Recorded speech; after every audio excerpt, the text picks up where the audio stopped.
Science doesn't happen in a vacuum. Just like everything else in human culture, the scientific endeavor is impacted by business, politics, ethical debates, funding, and the inertia of institutions and traditional thinking. This is as true today as it has been throughout history, but real science can only be suppressed for so long. And on this series, I'm on a mission to meet world-class researchers doing cutting-edge work in hotly debated areas of science. From the future of pharma to blurring the line between man and machine, controlling the weather, and transforming our own biology or re-envisioning the fundamental way in which we view reality. Some of the most amazing science happening today also happens to be some of the most controversial. I'm Athena Brensberger. Welcome to Suppressed Science.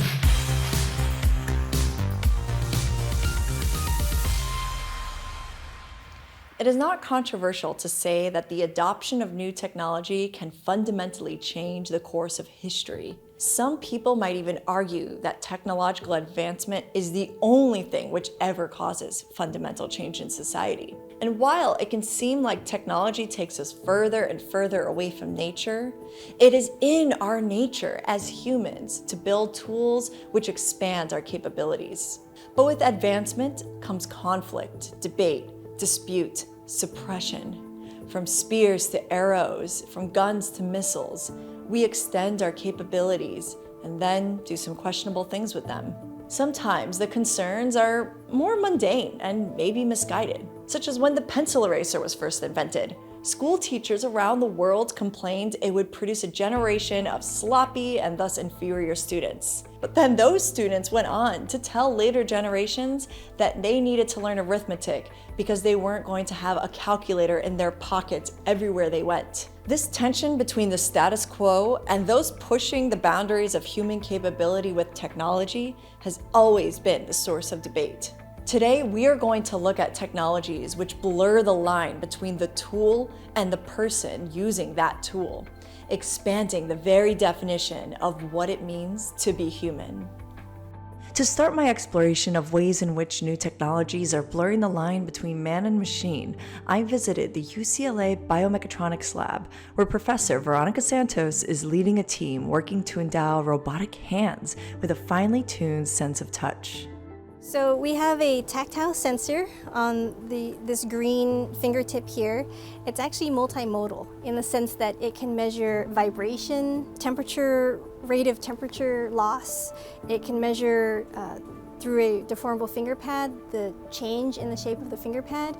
And again, using machine learning, it's just about pattern recognition. We have done a lot of training trials where we run this tactile sensor through a variety of different granular media, sand, poppy seed, glass beads, plastic beads, and then we also run trials where there's something buried. You can imagine that the tactile signature is different when you're contacting something as opposed to just simply raking your fingers through sand. You're doing a very local demonstration, you're standing right next to the robot, Right. But one of the things that we would like to see is, servicemen, for example, being able to use such a system to stay in a safe environment while controlling robots that are very far away, in harm's way, and need to physically interact with their environment. And there's a lot that you can do with computer vision, but so much that you also need touch for. And so that's where we feel like tactile sensing is one modality that nicely complements touch when you obviously can't see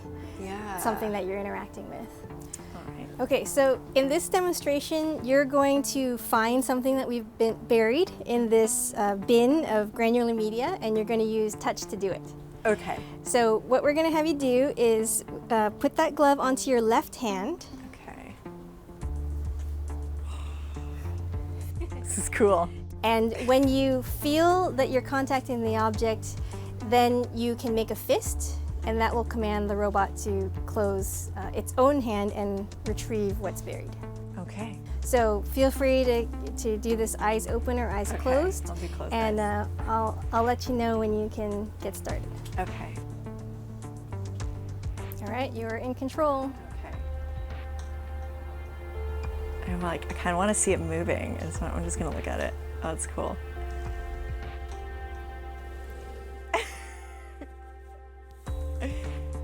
Did I get it? Yes. Did you feel it when you Yeah, contacted it it? right away vibrated right here on my fingertip, like on my nail. Endowing robotic limbs with tactile sensors allows for the collection of sensory information to be sent to autonomous robots or sent directly to a human being who is either wearing the robotic prosthetic or potentially controlling it remotely from thousands of miles away. Ideally, what you would like is to just log into a robot and embody it as if it were you. And the idea is that you're not just using your vision to plan and do tasks, but you're actually going to have a sense of touch. Whoop. There we go. You feeling anything? I feel it vibrating. Clink. Cheers! Cheers! Nice. Oh, and you set it down. The sort of work that Dr. Santos is doing to endow machines with human-like senses is just one example of modern research bridging the divide between our technology and ourselves. It relates to the concept of transhumanism, a vision of the future where humanity transcends its natural limitations through technological or chemical enhancement. So what makes us human? Like, what is it? I don't know. I don't know. It's hard for me to put a finger on what it is that makes us human. Humans are so different from each other, and you know, there are some characteristics that I have that other people don't have, and vice versa. You know, using technology is one of them. Using technology to augment our lives is a thing that we've been doing for a long time. Is that what makes us human? Maybe. But when it comes to cybernetics and cybernetic implants, we're very much at the beginning of this being a mainstream phenomenon. There are people implanting themselves with microchips and magnets all the time. It grows every year. There are probably thousands of people now. People, instead of using their credit cards to tap into the train, might get a microchip. It's just easier. You don't need a wallet. There have been a number of different cybernetic implants by people who have put magnets in their fingers to feel electromagnetic energy as sort of a sixth sense. One artist in Spain has magnets in her feet so she can feel earthquakes. I know a guy who has an antenna. So the history of bionics is long and complicated. And for the past 100 years or so, there have been attempted advancements in human bionics. Recently, there has been an enormous surge, and there have been everything from powered limbs to fingers to eyes that have come on the market as assistive devices, and they have been really revolutionary for the people who use them. What's been interesting also has been to see people who don't need them start to want them. And this shift happened where prosthetics had existed for so long and maybe had some motor function but weren't really, you know, cool to look at, didn't remind people of robots. And then all of a sudden there was a new generation of bionics that came out as assistive devices that looked awesome. And people really thought that they were working better than their own limbs. And that's what's really exciting, is this idea that soon there will be bionics that could actually surpass the limits of human function. So I'm Anders Sandberg, and I'm a senior research fellow at the Future of Humanity Institute at the University of Oxford. The idea of connecting humans with machines is, of course, as old as pirates with peg legs and other prosthetics. Indeed, in the local science museum here in Oxford, there is a hand prosthetic from the 1500s. We're technological animals. We have always reshaped our environment and indeed ourselves. And progress has been relatively slow, but it's getting faster and faster. And we're getting much better at machine learning. So we can actually train a computer to interpret the nerve signals to allow a prosthetic to do things. Indeed, it doesn't have to be a robotic arm or a robotic leg. There are some interesting experiments where a little old lady is controlling a simulated fighter jet.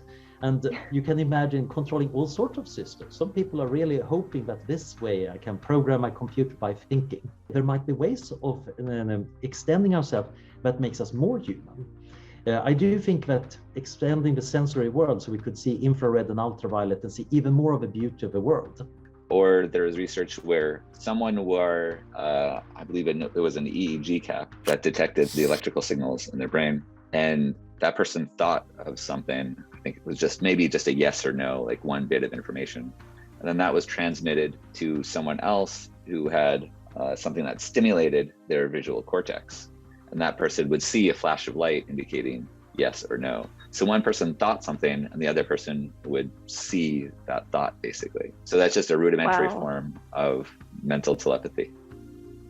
It is one thing to build tools that extend our capabilities, but quite another to develop technologies that have the potential to fundamentally change who we are. Because of that, there is no area of transhumanist research more compelling or more diversive than technologies which interact with our brains.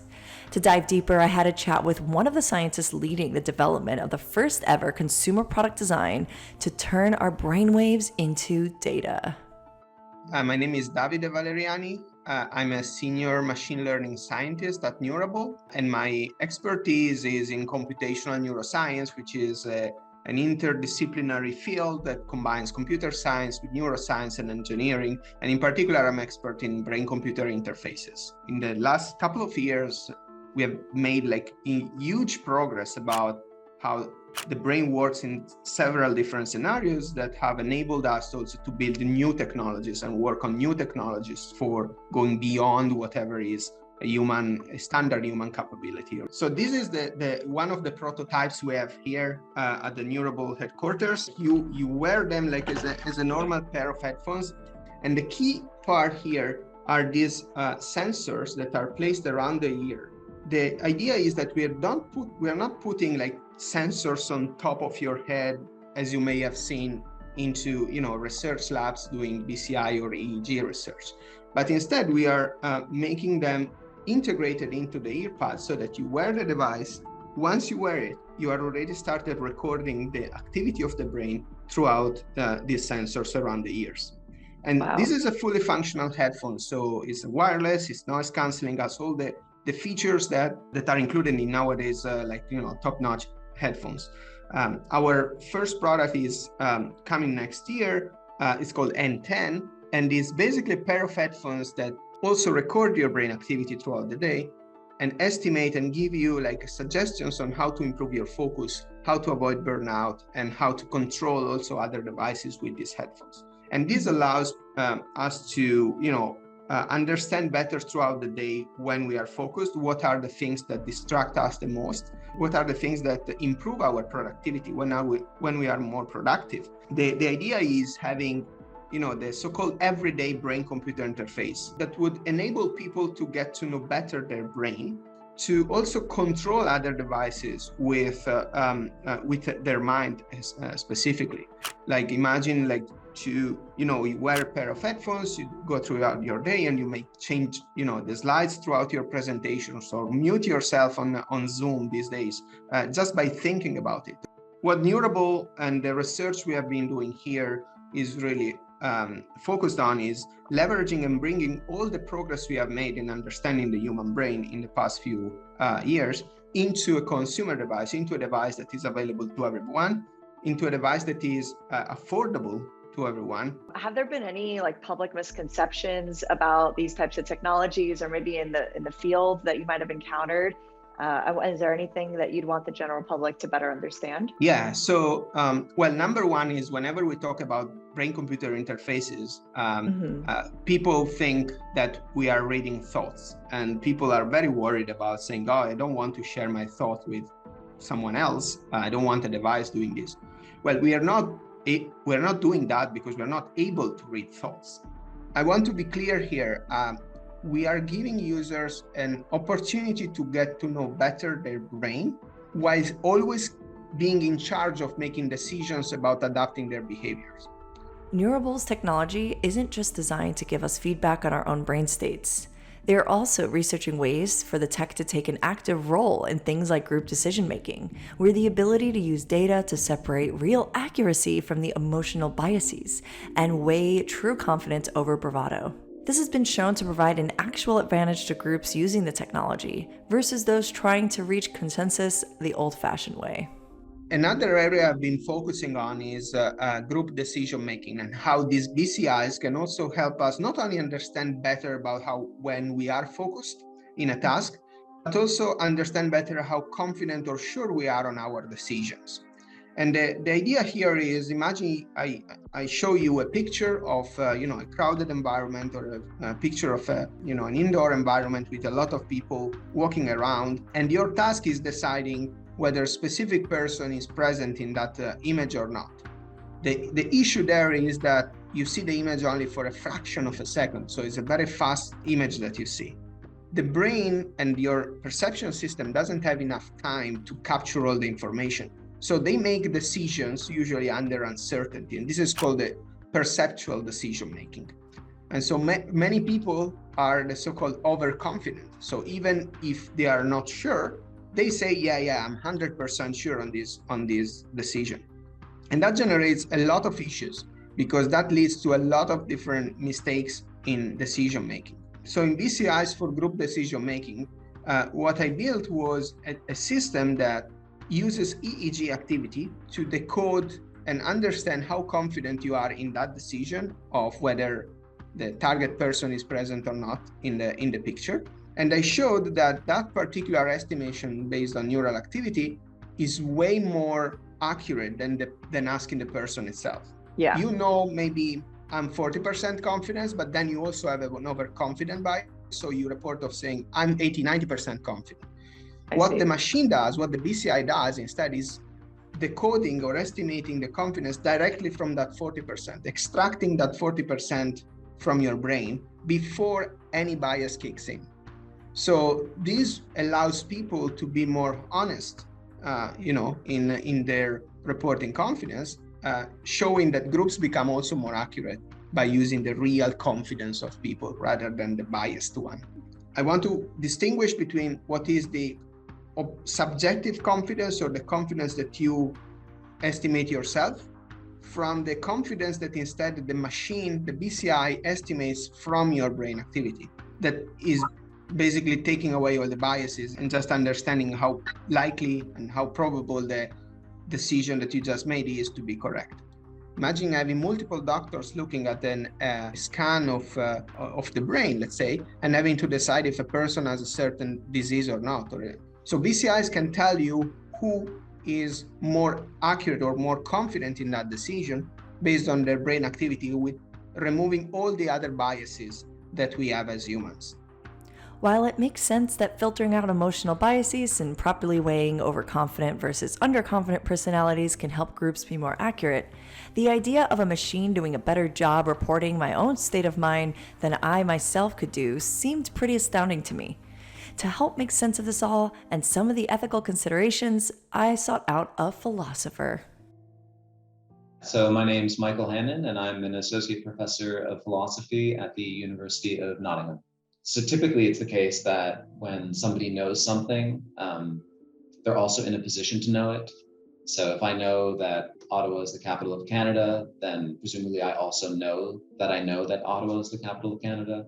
Knowledge tends not to be obscured from us or hidden from us in that sort of way, our own knowledge. I think we can rely on external tools, including things like machine algorithms, to either confirm things that we already know, or we can rely on them to give us new knowledge, right? So we can come to know something that we previously didn't. I think, though, it would be a much rarer achievement for something like a machine algorithm or any other kind of external aid to show us something that we didn't realize that we know, but we did in fact know.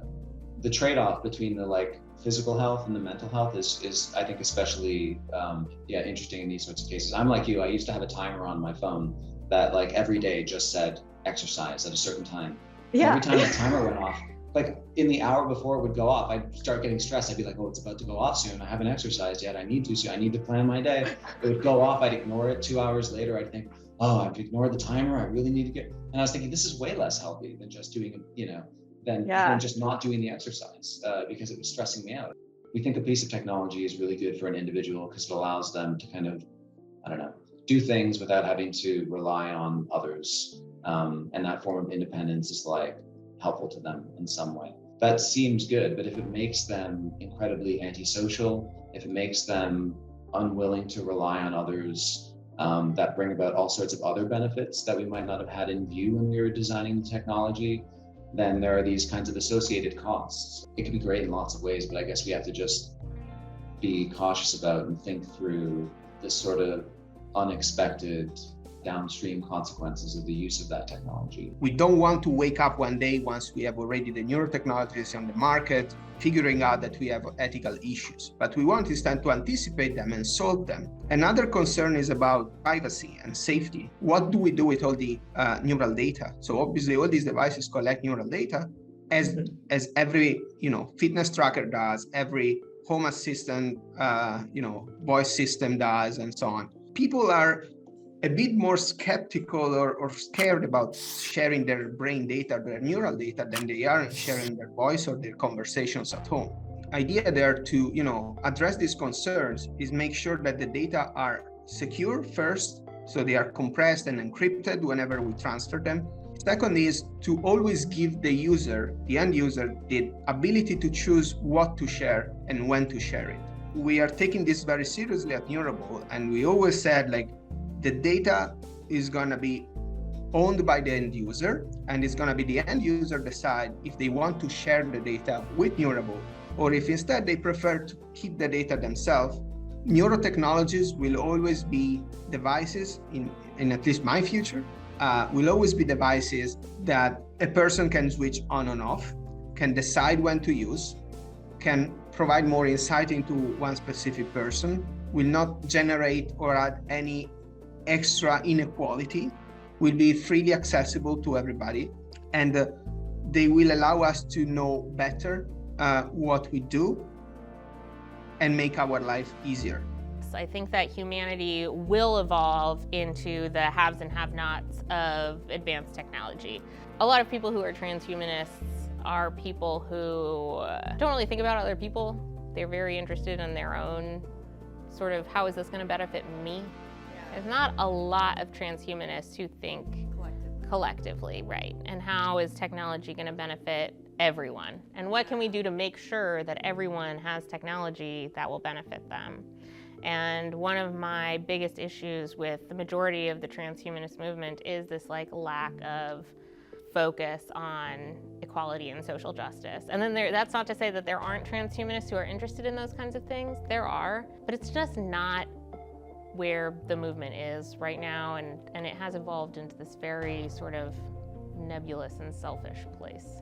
Aside from brainwaves becoming commoditized as data, it seems that the ethical debate around technologies which blur the line between man and machine tends to center on two primary concerns. Are we permanently and irrevocably changing humanity without understanding the consequences? And will these technologies ultimately serve to further worsen inequality? So I think anytime you're modifying the human body, whether it's mechanically, electrically, chemically, that there are always concerns, but my hope is that scientists are conducting their work with these ethical concerns in mind, and actually reporting the truth of their experiments, and then the rest of society has to get involved with regards to policy making. This idea of merging with machines and creating a human plus, a transhuman, a human that is more than human, is a really interesting and romantic idea, and I'm a big fan of it, especially in science fiction. But I'm not sure that the transhuman future that so many people seem to want is necessarily a bad thing. I don't think that it's a good thing either. I think it's just a thing that's gonna happen. Humans have always been tool builders, and the way we've transformed the world is through increasingly powerful and more clever tools. So perhaps it should come as no surprise that our tools are also now allowing us to transform ourselves. But it is a heartwarming fact that, for the most part, breakthrough bionic technologies for enhancing our physical structure and function have been used primarily to treat the most vulnerable among us and provide equality, opportunity, and dignity, rather than to gain a competitive advantage or harm each other. Well, so far. The relationship between humans and their tools is one of the longest ongoing stories in our history. And while no one knows exactly what will come next, one thing is for sure: there is no looking back.